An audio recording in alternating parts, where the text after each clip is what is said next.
नमस्कार, आप देख रहे हैं अपनी मथुरा न्यूज़ और मैं हूं आपके साथ। मैं प्रतीक चतुर्वेदी। जैसा कि आपको विदित है कि लोकसभा चुनाव नज़दीक हैं, तो उसी को लेकर तमाम पार्टी के कार्यकर्ता अपनी अपनी राय देने के लिए प्रस्तुत हैं।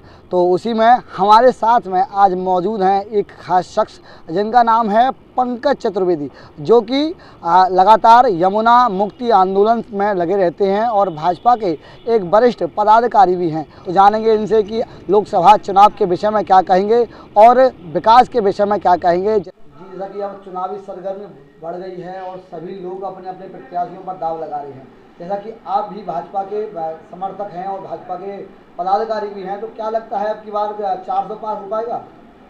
देखिए, अगर राजनीतिक तौर पे मैं पदाधिकारी भारतीय जनता पार्टी का, नमामि गंगे का भी हूँ, भाजपा का छोटा सा कार्यकर्ता भी हूँ, तो ये जो आप प्रश्न कर रहे हैं, तो आप स्वयं पत्रकार हैं।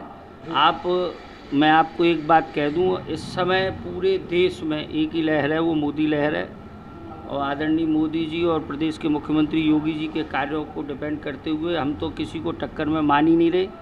और मैं तो कह रहा हूँ 400 से भी अधिक सीट भाजपा ला रही है। जैसा कि आपके द्वारा कहा जा रहा है 400 से अधिक सीट, लेकिन मथुरा की जनता कहीं ना कहीं ये कह रही है कि मथुरा में जो विकास है वह हुआ है, लेकिन जो होना चाहिए था वो नहीं हुआ। इस पर इसका कितना समर्थन करते हैं? मैं एक बात पूछना चाह रहा हूँ, 70 सालों में कांग्रेसियों ने कितना विकास किया और 10 साल में भाजपा ने क्या किया, ये जोड़ लो। मैं आपसे ही पूछ रहा हूँ, आज आपके हाथ में ये मोबाइल है, इस मोबाइल से सबसे बड़ा काम क्या हुआ पता है? कैशलेस। आप इस मोबाइल से पेमेंट करिए, इसी मोबाइल पे रेलवे टिकट मंगाइए, इसी मोबाइल पे प्लेन टिकट मंगाइए, इसी मोबाइल से आयुष्मान कार्ड बनाइए, इसी मोबाइल से ऑनलाइन सारे काम कर लीजिए। जो बिचौलिए दलाल थे वो ख़त्म हुए, सबसे बड़ा काम हुआ। 370 हटी, उससे बड़ा काम हुआ। और सबसे बड़ा हमारे प्रभु अब रामनवमी को आज अपने घर में जो है राम उत्सव मनाएंगे, इससे बड़ा क्या होगा? ये कांग्रेस वो पार्टी है जिन्होंने भगवान राम को भी पार्टी बनाया था और भगवान राम के अस्तित्व पर प्रश्न उठाते थे। जब भगवान राम के मंदिर बनने का उनको न्योता मिलाया तो उसको ठुकराया इन्होंने।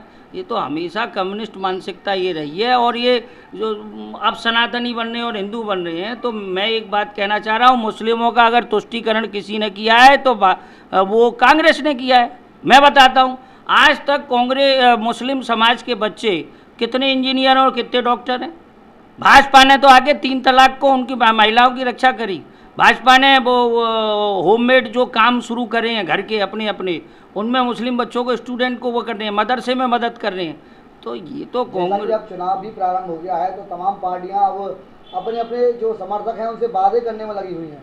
उस प्रकार से भाजपा अब की बार अपने समर्थकों के लिए क्या कुछ नया करेगी? भाई साहब, मथुरा में तो सबसे पहले माँ यमुना का शुद्धिकरण का कार्य होना है, जो कि नमामि गंगे के तहत चल रहा है, लेकिन स्लो है, इस बात को मैं मानूंगा, उसमें तेज़ी आएगी।